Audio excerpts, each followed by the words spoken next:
नमस्ते students, this is Rajni Arora and welcome to Level Up Academy. तो आज हम क्या करने वाले हैं? आज हम क्लास 8th के जो हमने सिविक्स का चैप्टर कंप्लीट किया था इंडियन कॉन्स्टिट्यूशन, उसका एनसीईआरटी सॉल्यूशन देखने वाले हैं। ठीक है, इस वीडियो में हम कुछ पहले इंपॉर्टेंट टर्म्स जैसे कि कीवर्ड्स वो देखेंगे कि क्या इंपॉर्टेंट टर्म्स हैं इस लेसन के अंदर, और उसके बाद अपनी एक्सरसाइज स्टार्ट करेंगे। जो भी आपकी बुक के अंदर लास्ट में क्वेश्चन आंसर्स दिए हुए हैं वो डिस्कस करेंगे, और कुछ एक्स्ट्रा क्वेश्चन जो इंटरनल क्वेश्चन इसमें से बनते हैं वो भी हम डिस्कस करेंगे। तो चलिए स्टार्ट करते हैं। सबसे पहला एक टर्म है आर्बिट्रेरी। आर्बिट्रेरी जो है इस लेसन के अंदर यूज हुआ है। आर्बिट्रेरी का मतलब है this can be use to refer to rules that are not fixed और decision that have no basis etcetera. ऐसे रूल्स जो कि बिल्कुल भी फिक्स नहीं है, या ऐसे डिसीजन जिनका कोई आधार नहीं है, जिनका कोई बेसिस नहीं है, तो ऐसे मतलब मनमाने मनमाने ढंग से आर्बिट्रेरी होता है कि हम आर्बिट्रेरी वे से अपने कॉन्स्टिट्यूशन के अंदर कुछ भी चेंज नहीं कर सकते। आर्बिट्रेरी मतलब मनमाने ढंग से कुछ भी चेंज नहीं कर सकते। तो ऐसे रूल जो फिक्स नहीं होते या ऐसे डिसीजंस जिनका आधार नहीं होता उसे हम आर्बिट्रेरी कहते हैं। ठीक है। आइडियल, अ गोल और principle in its most excellent और परफेक्ट फॉर्म। गोल या प्रिंसिपल, ऐसा कोई सिद्धांत या ऐसा कोई लक्ष्य जो बिल्कुल एक्सीलेंट हो, अपनी परफेक्ट फॉर्म के अंदर हो, that is ideal. Ideal means आदर्श। फेडरलिज्म, फेडरलिज्म होता है this refers to the existence of more than one level of the government in the country. कि एक लेवल से ज़्यादा लेवल हो जब गवर्नमेंट के एक कंट्री के अंदर, उसे ही हम फेडरलिज्म बोलते हैं। फेडरलिज्म एक से ज़्यादा लेवल कैसे बोल सकते हैं हम? जैसे कि हम 3 लेवल कौन से होते हैं? सेंटर लेवल हो गया, स्टेट लेवल हो गया मतलब सेंटर गवर्नमेंट हो गया, स्टेट गवर्नमेंट हो गया, और पंचायती राज। तो एक से ज़्यादा लेवल है ना हमारे इंडिया के अंदर, हमारी कंट्री के अंदर गवर्नमेंट के। तो हमारी कंट्री के अंदर क्या है? हमारे कॉन्स्टिट्यूशन का की फीचर क्या है? फेडरलिज्म है। ठीक है, एक से ज़्यादा लेवल होना। सॉवरेन, सॉवरेन होता है it refers to an independent people. Independent people के लिए के लिए यूज़ करते हैं वर्ड सॉवरेन। ठीक है। Next, human trafficking. Human trafficking होता है illegal trade in human beings particularly women और children. Illegal trade, illegal business होता है ह्यूमंस का। ज़्यादातर किसका किया जाता है? वुमेन और चिल्ड्रन का इलीगल बिजनेस जब किया जाता है तो उसे ही हम क्या कहते हैं? ह्यूमन ट्रैफिकिंग कहते हैं। टायरनी, टायरनी होता है cruel and unjust use of power और अथॉरिटी। जब अपनी अथॉरिटी का बहुत गलत तरह से यूज़ किया जाता है और बहुत अन्याय से यूज़ किया जाता है, that is tyranny. Constitution, a constitution is a set of rules that guide how a country और पॉलिटिकल ऑर्गेनाइजेशन वर्क। कि एक कंट्री कैसे वर्क करेगी, एक पॉलिटिकल ऑर्गेनाइजेशन कैसे वर्क करेगी, वो सब रूल्स कॉन्स्टिट्यूशन के अंदर लिखे हुए हैं। और कॉन्स्टिट्यूशन उन्हीं रूल्स का कि एक बुक है, एक कॉन्स्टिट्यूशन एक रिटन डॉक्यूमेंट है, वही हमारा कॉन्स्टिट्यूशन कहलाता है। Indian national movement, Indian national movement Indian national movement emerged in 19th century. कब स्टार्ट हुआ था? एमर्ज हुआ था 19th सेंचुरी में। Thousands of man and women coming together to fight against British rule. इसके अंदर क्या हुआ था? काफ़ी सारे थाउजेंड्स ऑफ मैन, काफ़ी सारे लोग और जो लेडीज़ थी वो इकट्ठी हुई और उन्होंने ब्रिटिश रूल के खिलाफ फाइट की। तब जाकर हमें उनके स्ट्रगल किया उन्होंने, जो नेशनलिस्ट ने, उसके बाद हमें फ्रीडम मिली। Polity, polity a society that has an organised political structure. एक सोसाइटी जिसका एक प्रॉपर एक ऑर्गेनाइज्ड पॉलिटिकल स्ट्रक्चर होता है उसे पॉलिटी बोला जाता है। जैसे India is a democratic polity. Next is secular, a country has no state religion और and people are free to practise any religion.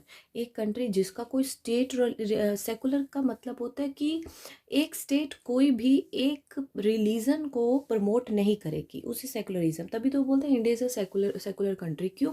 क्योंकि इंडिया के अंदर किसी एक रिलीजन को फॉलो नहीं किया जाता। इसमें कोई भी रिलीजन को हम प्रैक्टिस कर सकते हैं। ठीक है। जैसे अ कंट्री, कोई भी कंट्री का कोई स्टेट रिलीजन नहीं होना चाहिए और लोग फ्री होने चाहिए, वो किसी भी रिलीजन को अपना सकते हैं। चलिए एक्सरसाइज स्टार्ट कर रहे हैं आप। First question, why does a democratic country need a constitution? कि एक डेमोक्रेटिक कंट्री को कॉन्स्टिट्यूशन की ज़रूरत है ही क्यों? सबसे पहला, the basic ideals on the basis of which we as citizen aspire to live in our country are mentioned in the constitution. इसका मतलब ये है जो सेंट्रल आइडियल्स होते हैं, जो बेसिक आइडियल्स होते हैं, जो ऐसे बेसिक आइडियल्स जो एक नागरिक, जो एक सिटीजन अपनी कंट्री के अंदर चाहता है, ऐसे आइडियल्स को मेंशन किया जाता है कॉन्स्टिट्यूशन के अंदर, ठीक है। Second, it tells the fundamental nature of the society, की जो कॉन्स्टिट्यूशन होता है वो फंडामेंटल नेचर बताता है कि हमारी सोसाइटी का आधार क्या है।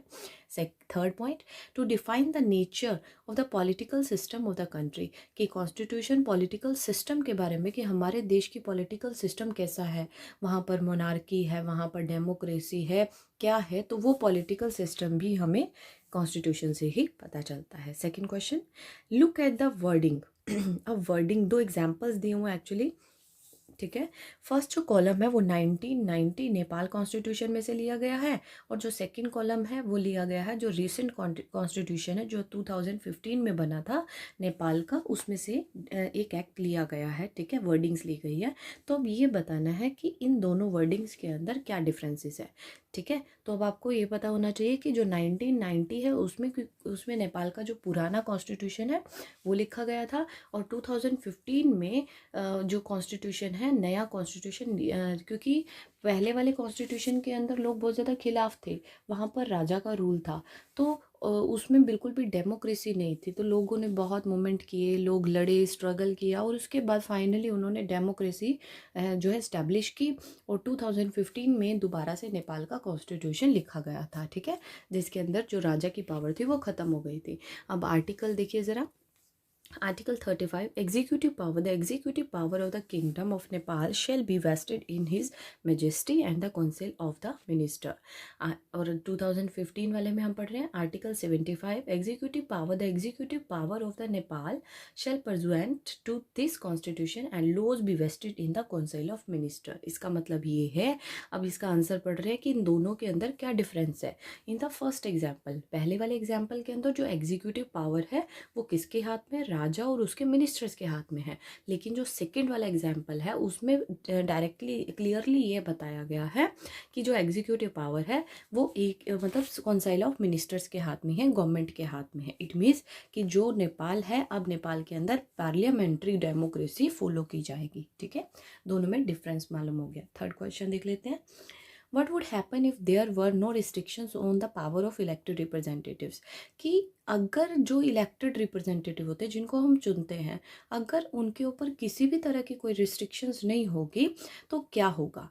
If there were no restrictions, कि अगर उन लोगों पर, इलेक्टेड रिप्रेजेंटेटिव की पावर पर कोई भी रिस्ट्रिक्शंस नहीं होगी, तो वो लीडर्स जो हैं अपनी पावर का मिसयूज कर सकते हैं। The Indian constitution provide a safe guard against this misuse of power, और इंडियन कॉन्स्टिट्यूशन हमें इसके लिए भी एक सेफ गार्ड प्रोवाइड करता है, ताकि ये इलेक्टेड रिप्रेजेंटेटिव जो लीडर्स हैं वो अपनी पावर का मिसयूज ना कर सके, ठीक है। Fourth question, in each of the following situation identify the minority, कि माइनॉरिटी को यहाँ पर आइडेंटिफाई करना है आपको। पहला क्वेश्चन दिया हुआ है, इन अ स्कूल, एक स्कूल के अंदर विद 30 टीचर्स हैं, लेकिन 20 ऑफ देम आर मेल, लेकिन उनमें से 20 टीचर जो है वो मेल हैं। यहाँ पर माइनॉरिटी क्या है, 10 female teachers are in minority, 10 teacher जो हैं वो माइनॉरिटी में हैं। इट इज़ इम्पॉर्टेंट, क्यों माइनॉरिटी और मेजॉरिटी बताया था मैंने आपको, क्या होता है मेजॉरिटी, मेजॉरिटी होता है कि जो संख्या में ज़्यादा हो, एक तरह से मोर इन नंबर, और माइनॉरिटी लेस इन नंबर।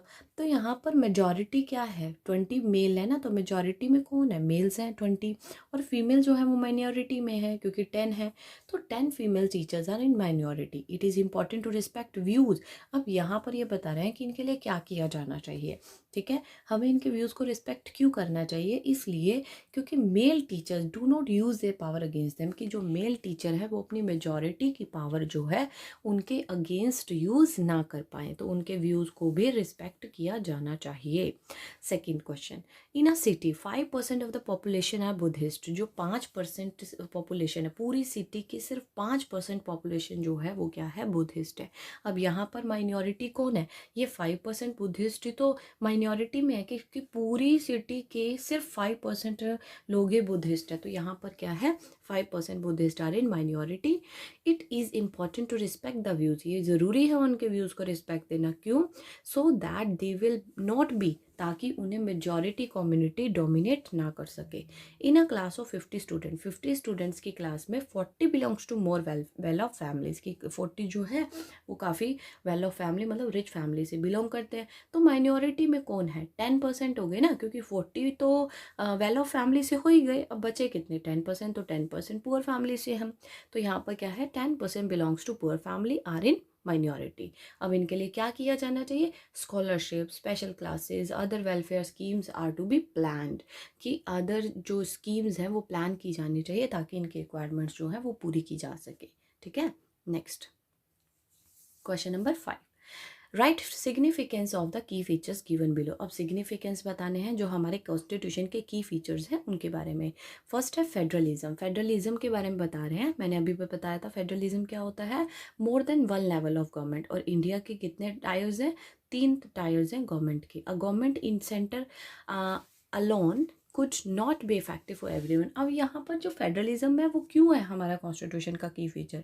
वो इसलिए है कि अगर सेंटर गवर्नमेंट की एक ही सरकार बना दी जाएगी तो वो हर मुद्दे को, हर जगह के पर्टिकुलर एरियाज़ के मुद्दों को भी सॉल्व करने में इफ़ेक्टिव नहीं रहेगी। इसीलिए 3 टायर्स जो हैं वो बनाए जाते हैं गवर्नमेंट के। Next, separation of power. Separation of power है पावर को सेपरेट कर देना, एक तरह से ये लगा सकते हैं। ठीक है, in order to prevent the misuse of power of the constitution advocate separation of power, कि इसलिए जो कॉन्स्टिट्यूशन की पावर है, सॉरी जो लोग हैं, लीडर्स हैं, वो अपनी पावर का मिसयूज ना कर सकें, इसलिए जो कॉन्स्टिट्यूशन है वो सबकी पावर को सेपरेट कर देता है। सबकी किसकी?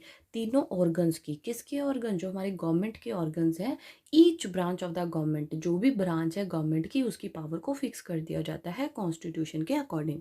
क्या है? The constitution ensure that a balance of power is maintained, कि इन तीनों के अंदर लेजिस्लेचर, एग्जीक्यूटिव्स और जुडिशरी, इनके बीच में एक बैलेंस बना होना चाहिए।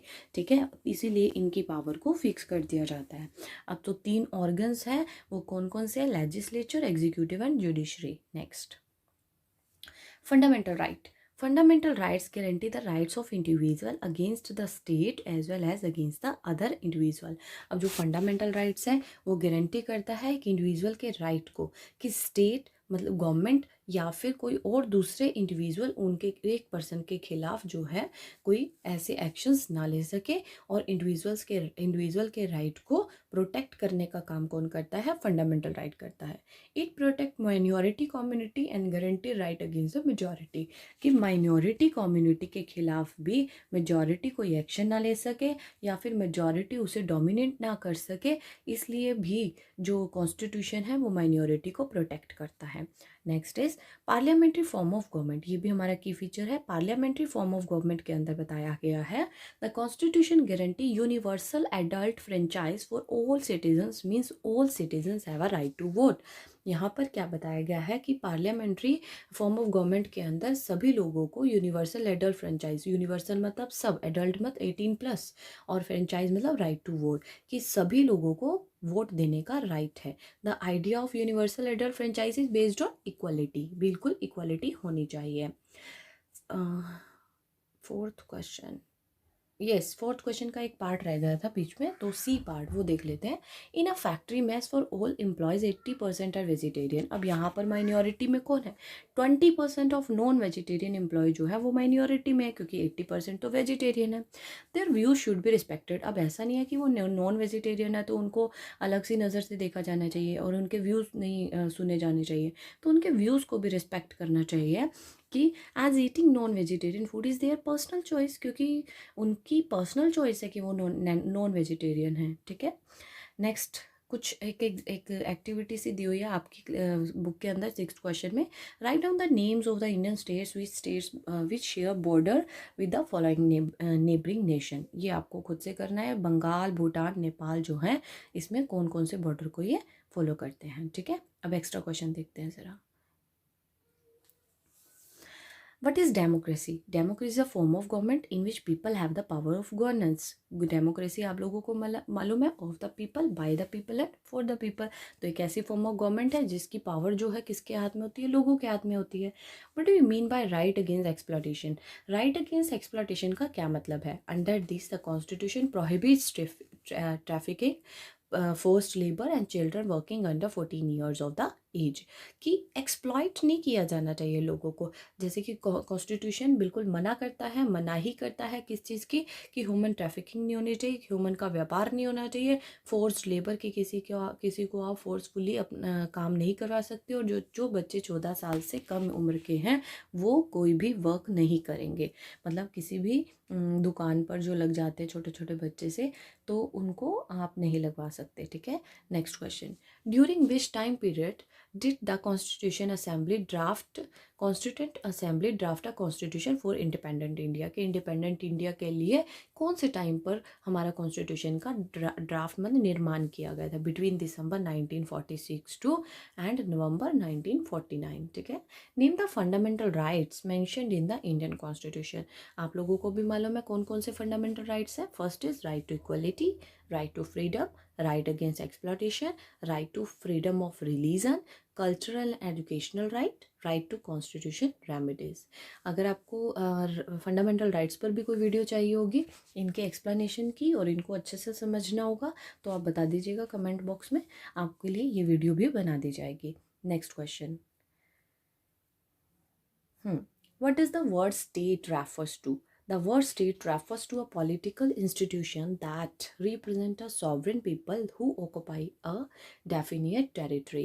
The state, जो आपकी बुक के अंदर वर्ड स्टेट यूज किया गया है उसका मतलब है पॉलिटिकल इंस्टीट्यूशन जो रिप्रेजेंट करता है एक डेफिनेट टेरिटरी के सॉवरेन पीपल को, इंडिपेंडेंट पर्सन को रिप्रेजेंट करता है, उसे ही हम स्टेट कहते हैं, ठीक है।